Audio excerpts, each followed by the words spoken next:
एक दुकानदार मृत्यु के बाद स्वर्ग के दरवाजे पर पहुंचा। उसने अपने जीवन में दूसरों को बहुत ठगा था। जितनी बेईमानी वह कर सकता था वह सब उसने की थी। लोगों से ज़्यादा पैसे ले लेना और सामान कम तौल कर देना उसकी आदत थी। इसलिए स्वर्ग के द्वार पर जो देवदूत खड़े थे उन्होंने दुकानदार को अंदर जाने से रोका।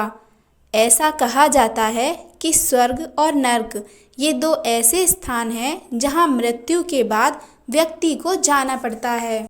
जो व्यक्ति अच्छे काम करते हैं और किसी का बुरा नहीं चाहते उन्हें स्वर्ग मिलता है, लेकिन जो लोग बुरे काम करते हैं, दूसरों को सताते हैं, उन्हें नर्क में रहना पड़ता है। यह भी कहा जाता है कि स्वर्ग में रहने वालों को हर तरह का आराम और ज़रूरत की सभी चीज़ें मिलती हैं, लेकिन नर्क में रहने वालों को अपने सभी बुरे कर्मों की सज़ा वहीं मिलती है।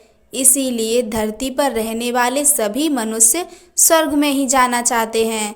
लेकिन दुकानदार ने कहा वह बहुत दुखी है और अब वह कभी भी बुरे काम नहीं करेगा।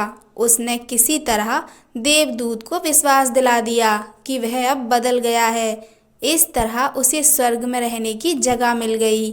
दुकानदार हर समय यह बात सिद्ध करने की कोशिश करता रहता था कि वह सुधर गया है। वह बताना चाहता था कि उसे सही और गलत की पहचान है। इसलिए वह दूसरों की छोटी छोटी गलतियां निकालता रहता था। एक बार वह बादलों के ऊपर से धरती की ओर देख रहा था। उसने देखा कि एक छोटा बच्चा सेब के एक पेड़ से सेब चुरा रहा है। उसे यह देखकर बहुत गुस्सा आया। वह बोला, चोरी करना बुरी बात है लड़के, और ऐसा कहकर उसने पास में रखा हुआ एक स्टूल उठाया और गुस्से में नीचे फेंकने लगा। वहीं एक देवदूत खड़ा हुआ था। उसने यह देखा तो दौड़ कर गया और स्टूल पकड़ लिया। उसने दुकानदार से कहा, जरा सोचो, अगर हम हर गलती करने वाले पर गुस्सा करके ऐसे ही स्टूल फेंक कर मारते तो क्या होता?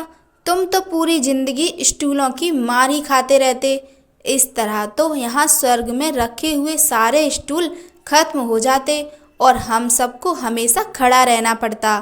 फिर कौन आना चाहता स्वर्ग में? इसलिए अपने गुस्से पर काबू रखना सीखो, समझे?